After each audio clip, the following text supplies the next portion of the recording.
Welcome. Welcome. We're going to be watching the Pirate Legends of Canada. Canada Pirates? This is part one. We're going to be watching part two next week. You understand what I'm saying? Ting. Welcome to Mr. Giant Reacts. Ting and ting and ting. I'm Mr. Giant. Let's go ahead and YouTube and simmer and see what the Pirates of Canada is all about.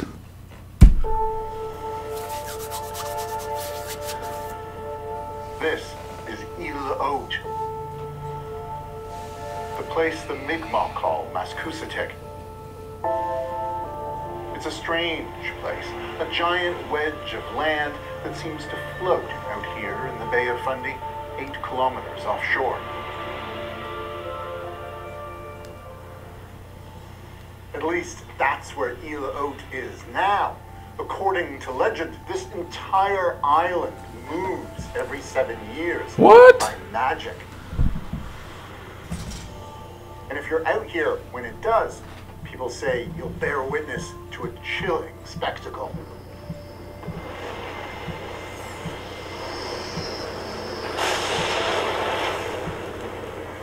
A headless ghost, engulfed in flames, rises from the earth, marking the spot where a pirate's buried treasure awaits. No one has ever managed to claim it.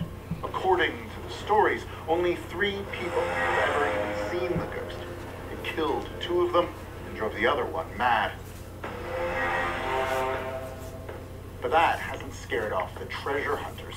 They've been coming to Europe for decades, searching for hidden gold, digging holes, leaving behind craters like this one as the evidence of their failed quests. And Île Haute is far from the only place in the Maritimes with a story like this. You'll find them all over the Atlantic provinces. Tales of ghost ships, cursed coves, haunted beaches, and an island filled with treasure.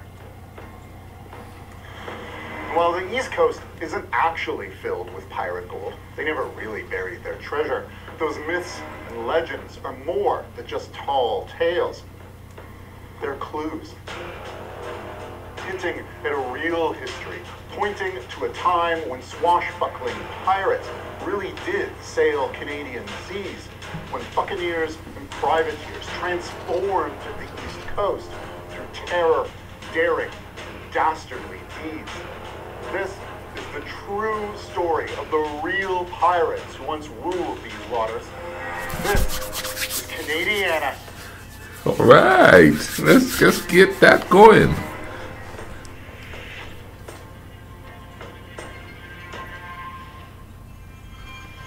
This is Conception Bay, Newfoundland. It's home to some of the oldest towns on the continent, settlements dating back centuries, to the time when the first European sailors were plying these waters and trading with the local Beothuk. Today, it's a picturesque place, dotted with quaint seaside villages and charming trails.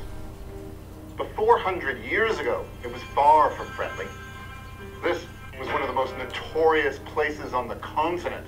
Conception Bay was a haven for pirates.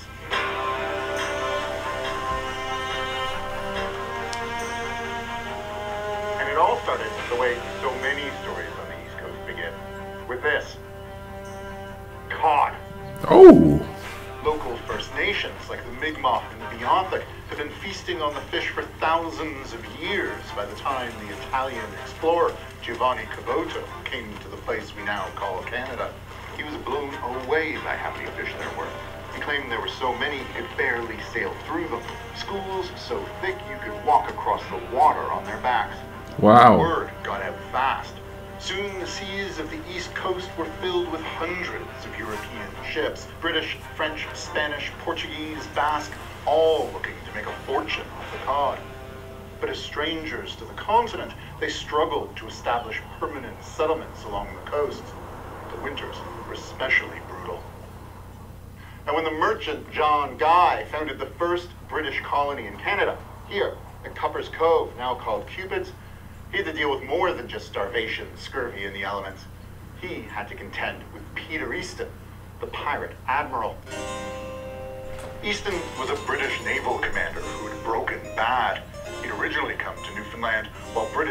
Spain were at war. Queen Elizabeth I sent east and west to guard the fishing fleet and hunt Spanish ships as a legal pirate, what they called a privateer. And when the war ended, Easton decided to stay and go into business for himself. He knew all too well the Atlantic coast was the wild west of the seas, a place where European authorities had no real control, a lawless frontier where pirates could rule the waves through terror and might. Peter Easton will become the mightiest of them all. While John Guy struggled to build a colony, Easton built an armada, forcing any fisherman he came across to join his crew. He sailed at the head of an entire fleet, patrolling the coast of Newfoundland with 10 ships and 1,000 men. And with them, he impeded colonial expansion for years, ransacking and raiding fisheries all over the Bay.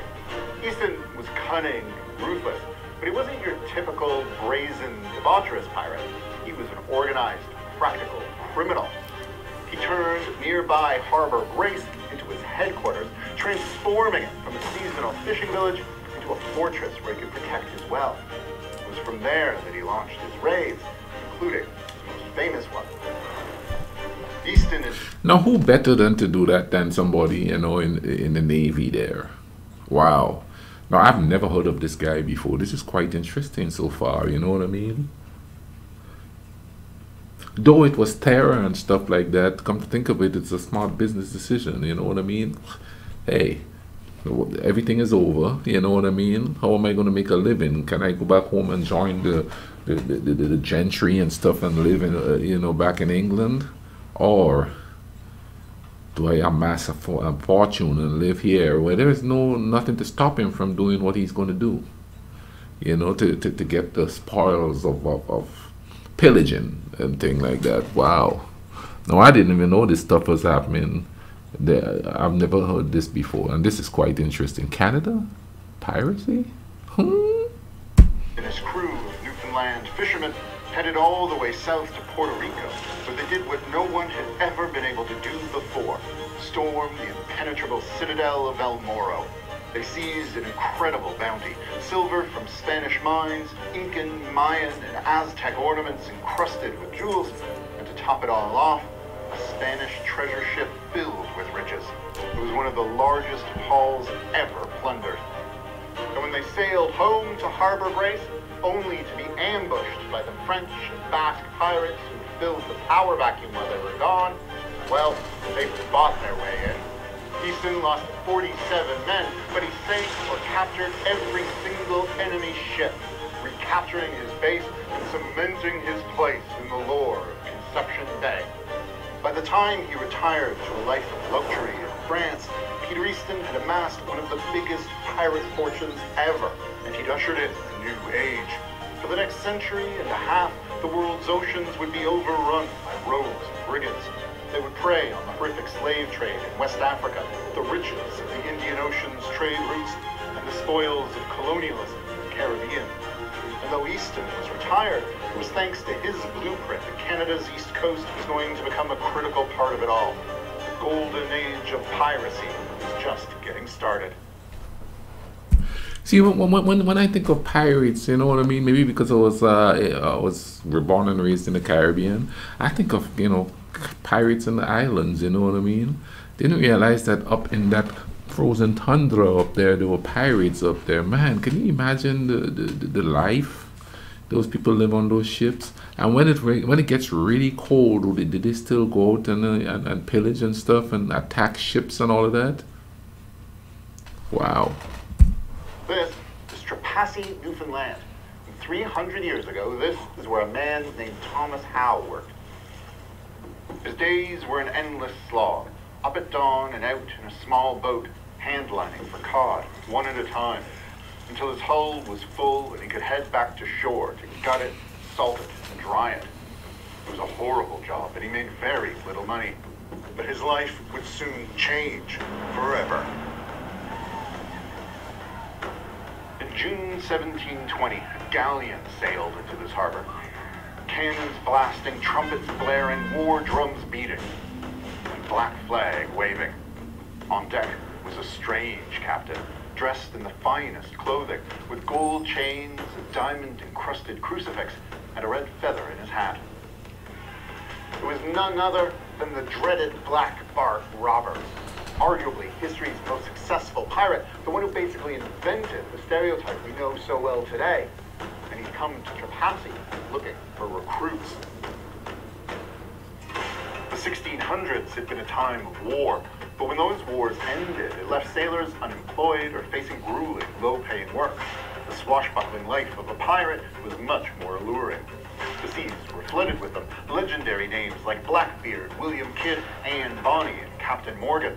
They all needed crews, and Peter Easton had proven that Canada's east coast was the perfect place to get them, with an endless supply of experienced sailors who really hated their day jobs. When Black Bart Roberts made his dramatic entrance here at Trepassey, men fled in terror, abandoning their fishing boats. But over the weeks he spent here, some grew intrigued. Roberts offered them adventure, riches, and his famous pirate code. Keep your cutlass and pistols clean at all times. No gambling. Candles out at 8 p.m. Musicians must be playing at all times, unless it's the Sabbath. But the most attractive rules were about the division of booty and power. Pirate ships were more democratic than most governments. Wow. And wealth was evenly distributed. Every ordinary crew member got one share of the loot, while the captain got a modest 2. They were even given payouts in case of injury, 800 pieces of 8, for example, if you lost a limb. Healthcare on Canadian shores centuries before Tommy Douglas. So, when Black Bart left Trepassey, Thomas Howe went with them. All along this rugged coast, Roberts captured ships and added to his crew. And while some were forced to join him, many were happy to give up their barrels of cod for chests of gold, becoming loyal rogues who would gladly follow him from Newfoundland to the ends of the earth. Their pirate fleet terrorized the shallow, cod-rich seas of the Grand Banks, then sailed south to the sun-scorched beaches of the Caribbean, where they ransacked harbors, murdered governors, and hoarded Spanish gold. Then east to the bustling Indian Ocean and the west coast of Africa, where they raided slaving ships. It was there that was the one thing that could stop Black Bart finally caught up with them, the British Royal Navy. It was a bloody battle. Thomas Howe, loyal to the end, fought alongside his flamboyant captain, but they were doomed. Black Bart was killed in a blade glory by grape shot to the neck. And then his men obeyed his final, most crucial rule. They tossed his body into the ocean so the authorities couldn't string it up as a warning to other pirates. Wow. Thomas Howe, having come all the way from the simple fishing life in Trepassey, was sentenced to 7 years' service in the Royal African Company. A listing few survived. He was never heard from again. All told, Black Bart Roberts had taken 400 ships, a bigger haul than Captain Kidd and Blackbeard combined. He turned poor fishermen into wealthy barons and cemented his legacy as one of the most feared pirates of all time. But his death signaled the beginning of the end for the high-flying, devilish buccaneers of legend. The golden age of piracy was about to turn crimson. Wow, what a time they are living in thing, you know.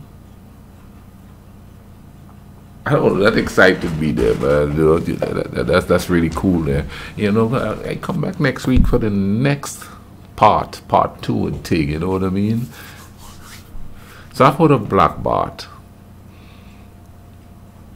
but I didn't know he was up in that region. I guess, well, he was everywhere, you know what I mean? But how did families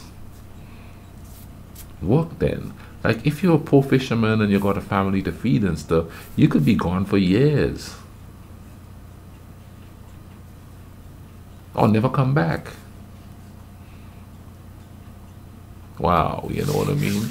I'll leave a link in the description to this video, you know what I mean? And once again, thank you to Darcy Martin for suggesting this channel here for stuff to react on Canada. Big ups to you and ting. And I'll leave links in the description for this video, and I'll also leave cards here for videos on Canada that I've reacted to. before, please, please, please comment in the comment section. Tell me what you know. And also share the video, you know what I mean, and thing. Hope you guys are having a good day so far. You all take care of each other, all right? Cool runnings.